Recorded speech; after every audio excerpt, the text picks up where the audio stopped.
Silver Foxes by M.R. Anglin. Narrated by M.R. Anglin. Chapter 1.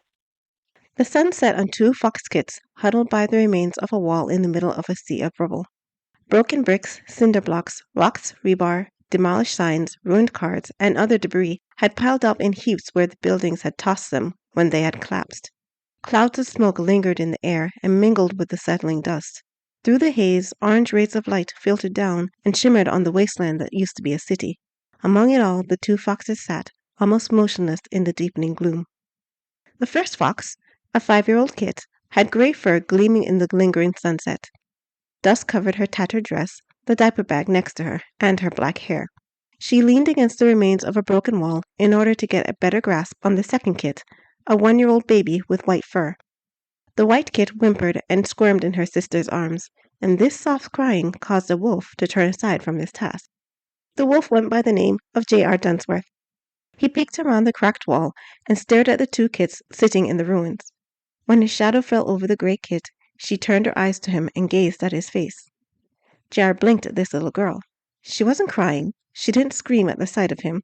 She didn't even make a sound. Rather, she studied him the same way he studied her. And as she did, she pursed her lips as if she didn't quite approve of what she saw.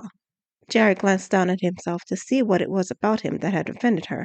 His shirt was relatively clean. His pants without holes, though. Oh, wait a minute. His ears pricked. What did he care about what she thought of him? The better question was, what was she doing here alone with a baby in the middle of a demolished city? He opened his mouth to ask, but closed it again. This was none of his business. The parents were probably around somewhere. He'd keep an eye out for them as he continued with his own task. Feeling rather proud of himself for being so selfless, he turned to go on his way. Hey, mister! The gray kid set her sister down to stand. My sister's been crying for a long time. She's hungry. Do you have any milk? J.R. glanced at her out of the corner of his eye as she stood. She smiled at him and tilted her head so her hair fell to the side, sending dust wafting into the air. Her brown eyes flashed gold when they caught the light. Something about those eyes, so bright and devoid of fear, stabbed J.R. in the gut. He found himself stammering without realizing.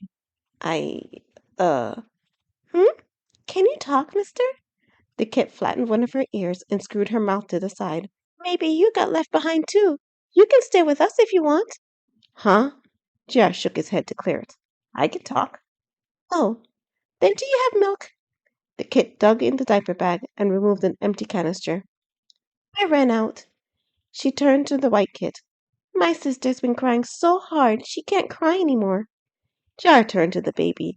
She wiggled on the ground, moaning and writhing. Her tiny fist clenched and unclenched, and her toes curled.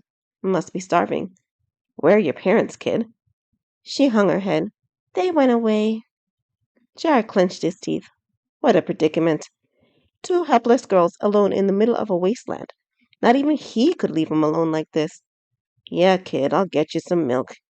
He swung around, beckoned to them over his shoulder, and led them to where he had left his speeder on the side of the crippled road. At least he only had to get them milk. After they were fed, he'd find some place to dump them. There had to be a place for missing children to go. He wouldn't have to deal with them for more than a few hours. All right, kid, get on. When J.R. turned to help them on the speeder, the kids were nowhere to be seen. Eh? He scanned the area for them. He spotted the kit scrambling over the rubble, nearly bent back double with the weight of her sister and the diaper bag. Hold on, I'm coming. The kit raised her leg to climb over a boulder, lost her balance, and fell backwards. Clutching the baby to keep her from flying over her head, the kit slid on her tail until she came to a halt on the loose stones. You okay, cat? She held up her sister to examine her. The baby blinked before giving her a toothy grin. Jar smacked his forehead with his palm. No good deed goes unpunished, Dunsworth. He strode over to them, pinched the baby's scruff between his thumb and forefinger, and carried her to the speeder. The baby turned her eyes to him and gave a tiny giggle. Wow, mister, you're strong. The kid trotted after him, towing the bag behind her. Jar set the baby on the hover platform attached to his speeder, a vehicle based on an ancient 2-wheel vehicle, called a motorcycle if J.R. recalled correctly. The kid watched him set the baby on. Where are we going? We're going to get your milk. J.R. caught the kid by the scruff. I don't have any on me. He set her beside her sister. Of course you don't have any on you. If you did, you'd be all wet. The kid cackled, almost falling backwards onto the platform.